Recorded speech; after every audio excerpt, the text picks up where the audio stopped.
Chicken pakora তো অনেক খেয়েছেন, কিন্তু জানেন কি কিভাবে বানালে চিকেনের ভেতরটা থাকবে একদম জুসি আর সফট, আর ওপরটা থাকবে ক্রিস্পি। হ্যাঁ, মাত্র একটা স্টেপ যদি আপনারা মানতে পারেন তাহলেই কিন্তু এরকম পারফেক্ট একটা চিকেন পকোড়া রেডি হয়ে যাবে। আমরা তো সকলেই কম বেশি চিকেন পকোড়া বাড়িতে বানাই, কিন্তু সেটা হয়তো একটু খড়খড়ে হয়ে যায় বা ঠান্ডা হয়ে যাওয়ার পরও যেন ভেতরটা একদম শুকনো খটখটে লাগে, কোনো রকম জুসি ভাব থাকে না। কিন্তু বিশ্বাস করুন, এই পকোড়াটা ঠান্ডা হয়ে গেলেও এরকমই সফট থাকবে ভেতর থেকে, আর চিকেনটা একদম জুসি। চলুন তাহলে ঝটপট রেসিপিটা দেখে নেওয়া যাক। আর ভিডিওটা ভালো লাগলে অবশ্যই কিন্তু আমার চ্যানেলটিকে সাবস্ক্রাইব করতে ভুলবেন না, পাশে থাকা বেল আইকনটি চেপে দেবেন। তাহলে চলুন ঝটপট রেসিপিটা স্টার্ট করা যাক। প্রথমেই এখানে আমি চিকেন নিয়েছি, বোনলেস বা উইথ বোন যে কোনো চিকেনই নিতে পারেন। আমি এখানে বোনলেস চিকেনটা নিয়েছি আর একটু পাতলা করে কাটার চেষ্টা করেছি। আর এর মধ্যে পরিমাণ মতো নুন, কালো গোলমরিচের গুঁড়ো আর আদা রসুন বাটা দিয়ে দিলাম। দিয়ে দিচ্ছি একটু সয়া সস। আর চিকেনটা আপনারা একটু পাতলা করে কাটার চেষ্টা করবেন, সেক্ষেত্রে কিন্তু চিকেনটা আরও বেশি খেতে ভালো লাগে মোটা মোটা পিসের থেকে। এবার এর মধ্যে যেটা দিতে হবে, কাঁচা পেঁয়াজ কুচি আর কাঁচা লঙ্কা কুচি, আর একটা ডিম ফাটিয়ে এর মধ্যে দিয়ে দিলাম। বিশ্বাস করুন, এই কাঁচা পেঁয়াজটাও কিন্তু যখন পকোড়াটা রেডি হবে, পেঁয়াজ থেকে যে জলটা ছাড়বে সেটার মাধ্যমেও কিন্তু পকোড়াটাকে জুসি করতে হেল্প করবে। তো সেই কারণে আমি বলবো একটু কাঁচা পেঁয়াজ কুচি আর লঙ্কাটা আপনাদের পছন্দ হলে দেবেন, না তো দেবেন না, দিলে কিন্তু খুব ভালো হয়। তো এটা মাখানো হয়ে গেছে। এরপরে এর মধ্যে দিয়ে দেবো আমি 2 টেবিল চামচ পরিমাণ কর্নফ্লাওয়ার। কর্নফ্লাওয়ার বা অ্যারারুট যেটা আপনাদের কাছে থাকবে সেটা দিতে পারেন। আর 1 টেবিল চামচ পরিমাণ দিয়ে দিলাম ময়দা। দিয়ে ভালো করে চিকেনটাকে মাখিয়ে নেব। এতটা পর্যন্ত কিন্তু সবকিছুই নরমাল। মোটামুটি এভাবে আপনারাও বানিয়ে থাকেন চিকেন পকোড়া। এখানে হয়তো আপনাদের মনে হতেই পারে নতুন কিছু নয়, কিন্তু এর পরেই আসে আসল ম্যাজিকটা, যেটা একটা স্টেপের মাধ্যমেই কিন্তু পকোড়াটাকে অনেক বেশি গুণ টেস্টি বানিয়ে দেয়। আর এখানে ভালো করে আমি মাখিয়ে নিয়েছি যেন প্রত্যেকটা উপকরণ ভালো করে মিশে যায়। দেখতে পাচ্ছেন চিকেনটা খুব সুন্দরভাবে কোট হয়ে গেছে কর্নফ্লাওয়ারে। তো এবার এটাকে সাইডে রেখে দিচ্ছি। আরেকটা বাটি নেব। এই বাটিটার মধ্যে একটা ডিম ফাটিয়ে দিয়ে দিচ্ছি। একটু নুন দিলাম। নুনটা কিন্তু ডিমের পরিমাণের তুলনায় একটু বেশি দেব। কালো গোলমরিচের গুঁড়ো সেটাও একটু বেশি পরিমাণ দিলাম। দিয়ে ভালো করে এটাকে ফেটে নিচ্ছি। এই একটা স্টেপেই কিন্তু আপনাদের পকোড়াটা অনেক বেশি সফট আর জুসিও হয়ে যাবে।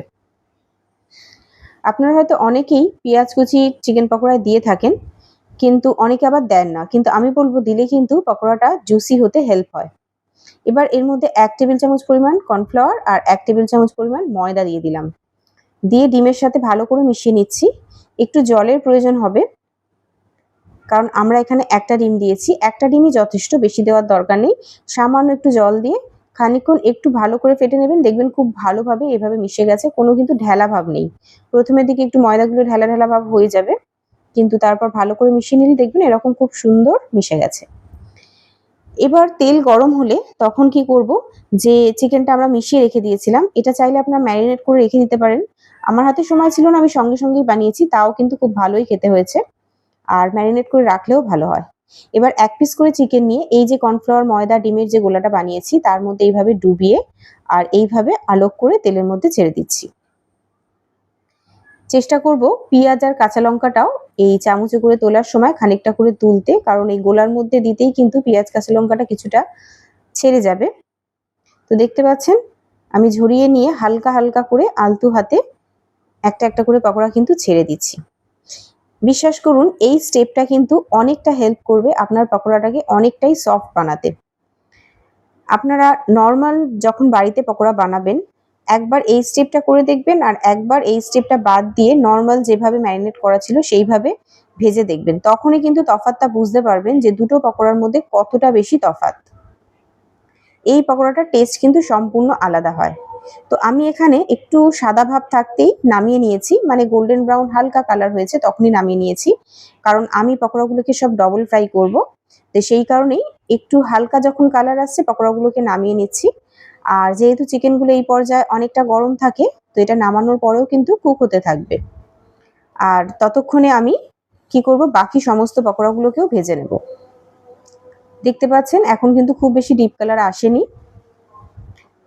সমস্ত পকোড়াগুলো আমি একবার হালকা গোল্ডেন ব্রাউন আসা পর্যন্ত কালারটা আমি ভেজে নিয়েছি। এবার এগুলোকে সব আমি আরেকবার ডবল ফ্রাই করে নেবো। ডবল ফ্রাই করলে কিন্তু ক্রিস্পি হয়ে যাবে অনেকটাই বাইরের দিক থেকে। আপনারা চাইলে এটা একবারেই কিন্তু বেশি লাল করে ভেজে নিতে পারেন, যতটা আপনাদের ইচ্ছা, সেটাও কিন্তু ভালো লাগে খেতে। কিন্তু সত্যি কথা বলতে ডবল ফ্রাই করলে কিন্তু পকোড়াটা বাইরে থেকে অনেকটা বেশি ক্রিস্পি হয়। সেই কারণেই এই স্টেপটা করা। আপনাদের পছন্দ হলে করবেন, বেশি তাড়া থাকলে করার দরকার নেই, কিন্তু হাতে সময় থাকলে অবশ্যই করবেন। তো একেবারে তো পুরোটা আমাদের করার মধ্যে জায়গা হচ্ছে না, তো সেই কারণে আমি এটাকে 2 স্টেপে ভেজে নেব। তো দেখতে পাচ্ছেন এখন কিন্তু কালারটা অনেকটাই ডিপ হয়ে গেছে। পাশাপাশি দুটো কালারই রাখা রয়েছে, দেখুন একটা একটু হালকা কালার আর একটা কিন্তু ডিপ কালার। তো এক ব্যাচ ভেজে নিয়েছি, আর এক ব্যাচও ভেজে নেব একইভাবে।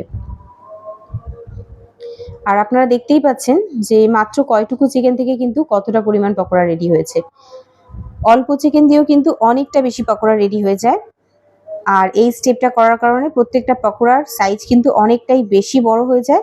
আর তার সাথে সাথে খাওয়ার সময় কিন্তু একদমই মনে হবে না যে অ্যারারুট বা কর্নফ্লাওয়ারের ঢেলা গালে পড়ছে, সেরকম কিছু না, ভীষণ সফট থাকে। আপনারা একবার না করলে বুঝতে পারবেন না। তো ব্যাস, সব পকোড়া কিন্তু এখানে আমি ডবল ফ্রাই করে নিয়েছি। আর দেখেই বুঝতে পারছেন কতটা লোভনীয় লাগছে। চিকেন পকোড়া তো এমনিই খেতে ভীষণ ভালো লাগে, আর তারপর যদি এইভাবে বানান, বিশ্বাস করুন আপনারা আফসোস করবেন যে কেন আগে এই রেসিপিটা জানতে পারেননি আপনারা। এইভাবে বানালে যে একটা আলাদা কি স্বাদ পাওয়া যায়, সেটা না বানালে বুঝতে পারবেন না। এর সাথে একটু টমেটো সস থাকলেই ব্যাস, আর কিছু লাগবে না। মোটামুটি ৩-৪ জন যদি এই বৃষ্টির দিনে সন্ধ্যাবেলা ১ প্লেট এরকম পাওয়া যায় গল্পের আসরে, তাহলে তো আর কোনো কথাই হবে না। আর বিশেষ করে এই বর্ষাকালে কিন্তু সন্ধ্যাবেলা হলেই বৃষ্টির সময় আমাদের মনে হয় একটু পকোড়া খাওয়ার। তো আমি বলবো বাড়িতে তো অনেক রকমভাবে আপনারা হয়তো বানিয়েছেন আর আগেও, সেটা হয়তো ভালোও হয়েছে। কিন্তু বিশ্বাস করুন একবার আমি বলবো আপনাদেরকে এইভাবে বানিয়ে দেখতে। আশা করছি আপনাদের ভীষণ ভালো লাগবে। প্রত্যেকটা পকোড়া যেরকম খুব সুন্দর দেখবেন ভেতর থেকে সফট আর জুসি, ওপর থেকে খুব সুন্দরভাবে ক্রিস্পি থাকবে। আর এই চিকেনটা কোনোভাবেই কোনো রকম ছিবড়া ভাব থাকে না, যেহেতু আমি পাতলা পাতলা করে কেটেছি। তো সেই কারণেই বলেছিলাম চিকেনটা একটু পাতলা করে কাটার চেষ্টা করবেন, সেটাও কিন্তু অনেকটা কার্যকরী হয় পকোড়াটাকে আরও বেশি সফট বানাতে। প্রত্যেকটা পকোড়াই খুব সুন্দর সফট, বাইরে থেকে হালকা ক্রিস্পি, ভেতর থেকে একদম জুসি। প্রত্যেকটা বাইটে আপনারা ফিল করতে পারবেন এই জুসি ভাবটা। তো আজকের এই পকোড়া রেসিপিটা আপনাদের কেমন লাগলো? আপনারা একবার না ট্রাই করলে বুঝতে পারবেন না। তো আমি বলব একবার অবশ্যই ট্রাই করুন। আর ট্রাই করার পর আপনাদের কেমন লেগেছে সেটা আমাকে জানাতে ভুলবেন না কমেন্টে। আশা করছি আপনাদের ভালো লাগবে। আর ভিডিওটা ভালো লাগলে একটা লাইক করে দেবেন। আমার চ্যানেলটিকে সাবস্ক্রাইব করে দিয়ে পাশে থাকা বেল আইকনটি চেপে দেবেন, যাতে আমার রেসিপি ছাড়ার পর সবার প্রথম আপনাদের কাছে পৌঁছে যায়। আজকের মতো এতটাই। টাটা।